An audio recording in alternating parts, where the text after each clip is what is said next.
Assalamualaikum warahmatullahi wabarakatuh. Perkenalkan, nama saya Dwi Agustin dari kelas AB, Prodi D3 Farmasi dengan NIM terakhir 482. Di sini saya akan sedikit menjelaskan materi mengenai lipid, apa sih itu lipid, dan apa saja penyusun dari lipid tersebut, serta uji reaksi apa yang terdapat pada lipid. Jadi, untuk mempersingkat waktu, mari saja kita mulai membahasnya. Yang pertama yaitu pendahuluan. Kata lemak berasal dari bahasa Yunani yang berarti lipos. Namun, dalam bahasa Inggris memiliki arti lipid. Lipid atau lemak merupakan senyawa organik yang banyak ditemukan pada sel jaringan, yang dimana memiliki sifat tidak larut air atau hidrofobik dan hanya dapat larut pada pelarut nonpolar seperti ether, kloroform, dan benzena. Fungsi lipid sendiri yaitu yang pertama sebagai penyusun struktur membran sel, yang kedua sebagai cadangan energi, penyimpanan makanan, dan transport, yang ketiga sebagai hormon dan vitamin, dan yang terakhir yaitu sebagai kulit pelindung komponen dinding sel. Selanjutnya, penyusun utama lipid yaitu trigliserida, yaitu ester gliserol dengan 3 asam lemak yang bisa beragam jenisnya. Gliserol sendiri atau gliserin adalah senyawa organik polar yang terdiri atas 3 atom karbon yang mengikat 3 gugus hidroksil atau OH. Ketiga gugus karboksil ini bersifat reaktif dan dapat diesterifikasikan oleh asam lemak. Berikut untuk struktur dari gliserol atau gliserin, yaitu 3 atom karbon yang mengikat gugus hidroksil.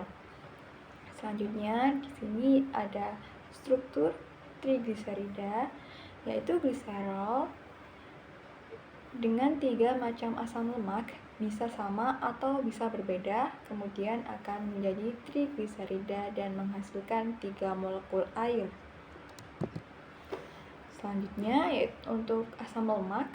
Asam lemak adalah asam karboksilat yang mempunyai rantai karbon panjang dengan rumus umum RCOOH. Dalam asam lemak dibagi menjadi 2, yaitu asam lemak jenuh dan asam lemak tak jenuh.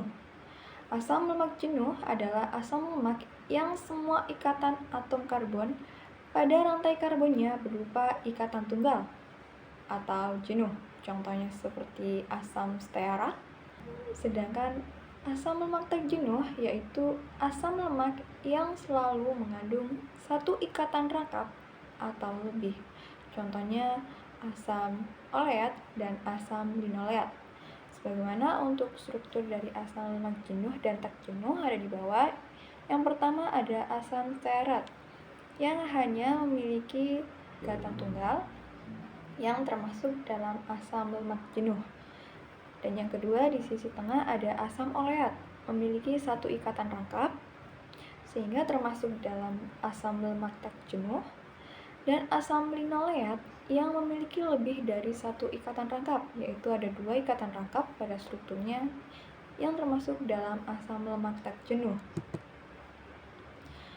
Selanjutnya kita akan membahas klasifikasi lipid. Secara umum, lipid digolongkan dalam 2 golongan besar, yaitu lipid sederhana dan lipid kompleks.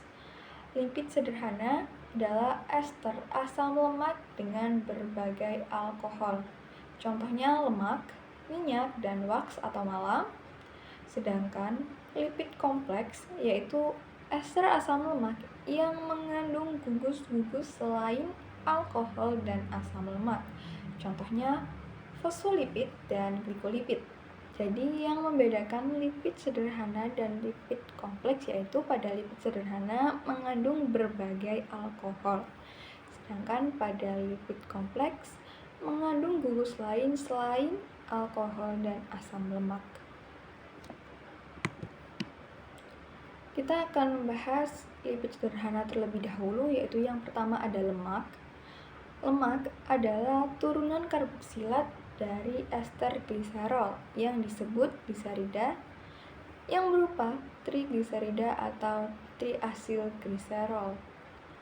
Lemak jika pada suhu ruang berbentuk cair disebut dengan minyak, yang dimana berasal dari tumbuhan, sedangkan istilah lemak sendiri biasanya digunakan untuk yang berwujud padat pada suhu ruang yang bersumber dari hewan.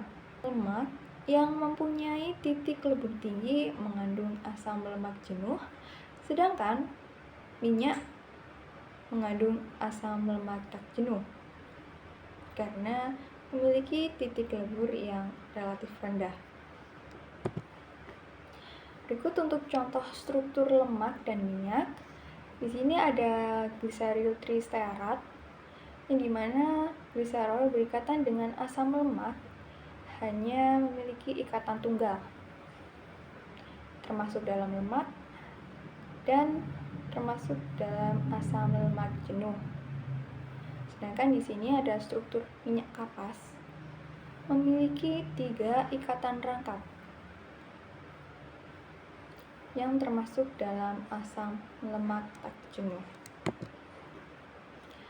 Pada lemak terdapat reaksi kimia. Yang pertama ada reaksi hidrolisis. Reaksi hidrolisis lemak adalah reaksi pelepasan asam lemak bebas dari gliserin dalam struktur molekul lemak. Reaksi hidrolisis dapat dipicu oleh adanya aktivitas enzim lipase atau pemanasan yang menyebabkan pemutusan ikatan ester dan pelepasan asam lemak bebas. Setiap pelepasan satu molekul asam lemak memerlukan satu molekul air. Seperti contoh reaksinya, ini ada untuk strukturnya, yaitu di sini ada asam lemak. Ketika dipanaskan akan memutus ikatannya, yaitu di sini akan menjadi gliserin dan di sini akan menjadi asam lemak. Jadi gliserin dan asam lemak terputus ikatannya sehingga berdiri masing-masing. Selanjutnya yaitu reaksi hidrogenasi. Reaksi hidrogenasi adalah reaksi adisi hidrogen atau penambahan hidrogen ke dalam rantai asam lemak tidak jenuh pada sisi karbon yang mengandung ikatan rangkap. Reaksi hidrogenasi mengubah lemak tidak jenuh menjadi lemak jenuh dan dapat dipercepat oleh proses pemanasan dan adanya katalisator, misalnya nikel. Di sini ada contoh reaksi hidrogenasi, yaitu terdapat gliserin trioleat yang memiliki 3 ikatan rangkap. Ketika ditambahkan dengan 3H2 serta adanya katalis Ni atau nikel, nanti akan memutus ikatan rangkapnya dengan menambahkan hidrogen pada ikatan rangkapnya tersebut, sehingga nanti akan menjadi gliserin tristearat. Dan yang terakhir ada reaksi penyabunan atau saponifikasi. Hidrolisis dengan alkali disebut penyabunan karena salah satu hasilnya adalah garam asam lemak yang disebut sabun. Reaksi penyabunan terjadi apabila lemak, misalnya gliserin palmitat, dipanaskan dengan adanya alkali atau sodium hidroksida, yang menyebabkan ester gliserin terkonversi menjadi garam Na-palmitat dan gliserin. Berikut untuk contoh reaksi penyabunan. Di sini ada gliserin palmitat ditambahkan dengan alkali atau NaOH. Ketika dipanaskan akan berubah menjadi natrium palmitat dan gliserol. Di sini natrium palmitat yaitu sabun. Selanjutnya, lipid sederhana yang kedua adalah lilin. Lilin adalah ester asam lemak dengan alkohol monohidrat yang berat molekulnya tinggi. Lilin terdapat pada tumbuhan dan hewan. Contoh lilin pada hewan yaitu ada lilin lebah yang dimana fungsinya sebagai bahan pembangunan sarang lebah. Selanjutnya pada lilin tumbuhan ada lilin carnauba yang dimana berfungsi sebagai pelindung daunnya dalam upaya pencegahan uap air yang berlebih. Untuk contoh strukturnya, di sini ada struktur dari lilin lebah dan di sini ada struktur dari lilin karnauba. Kemudian kita masuk ke dalam golongan kedua atau lipid kompleks, ada fosfolipid. Fosfolipid adalah molekul amfifatik atau memiliki daerah hidrofobik, tidak larut air, dan hidrofilik, larut air, yang mengandung inti gliserol terikat pada ekor asam lemak yang diturunkan dari ikatan ester, dan satu kepala mengandung gugus fosfat. Fosfolipid merupakan komponen kunci lipid berlapis dalam sel serta terlibat dalam metabolisme dan sinyal komunikasi antar sel. Untuk contoh struktur dari fosfolipid bisa dilihat di sini. Pada gugus ekor yaitu terdapat 2 asam lemak dan pada gugus kepala yaitu terdapat fosfat. Atau untuk struktur fosfolipid yang selanjutnya di sini bagian ekor yaitu bagian hidrofobik atau tidak larut air, dan yang bagian kepala yaitu hidrofilik yang larut air. Di sini ada ikatan asam lemak dan gliserol, kemudian yang bagian kepala ada fosfat yang mengikat gliserol. Dan yang terakhir ada glikolipid. Molekul lipid yang disebut glikolipid terdiri dari karbohidrat sederhana seperti glukosa atau galaktosa. Namun, lipid mengandung unit gula tetapi tidak mengandung fosfor, biasanya disebut glikolipid. Jadi, lipid yang mengandung unit gula tetapi tidak mengandung fosfor adalah atau bisa disebut dengan glikolipid. Glikolipid sering dikonsumsi sebagai gliserida atau sphingolipid dan dapat diproduksi dari gliserol atau pingosin. Selanjutnya kita masuk dalam uji reaksi yang terdapat pada lipid. Yang pertama ada uji kelarutan.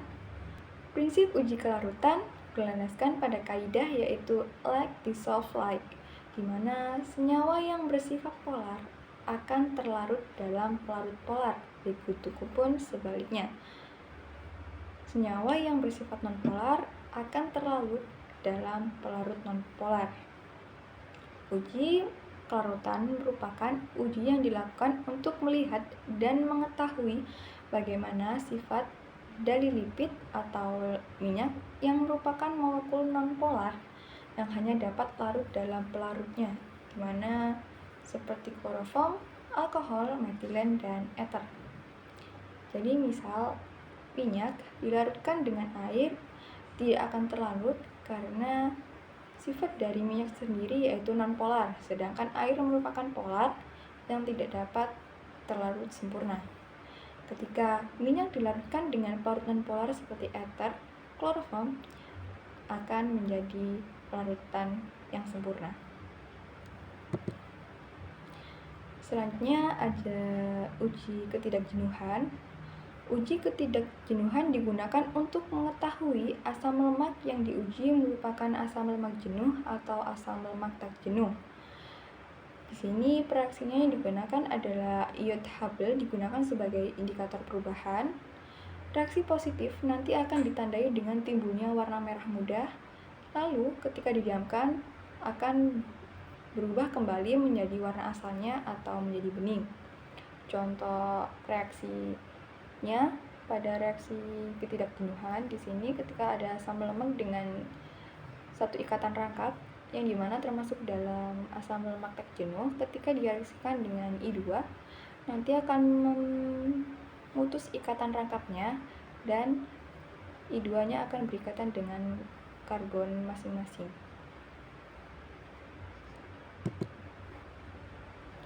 Yang terakhir ada uji akrolein. Uji akrolein merupakan uji pada gliserol dalam bentuk bebas atau yang terdapat pada lemak dan minyak. Bila mengalami dehidrasi akan membentuk aldehid aksilat atau bisa disebut juga dengan akrolein. Reaksi positif terjadi apabila lemak yang dipanaskan dan terhidrasi memiliki bau lemak terbakar dengan munculnya asap putih. Untuk contoh reaksinya di sini ada gliserol ditambahkan dengan KHSO4 ketika dipanaskan akan berubah menjadi akrolein dan adanya molekul air. Ini untuk daftar pustaka yang kita gunakan sebagai acuan. Mungkin cukup sekian yang bisa saya sampaikan. Apabila ada salah kata, saya mohon maaf yang sebesar-besarnya. Terima kasih. Wassalamualaikum warahmatullahi wabarakatuh.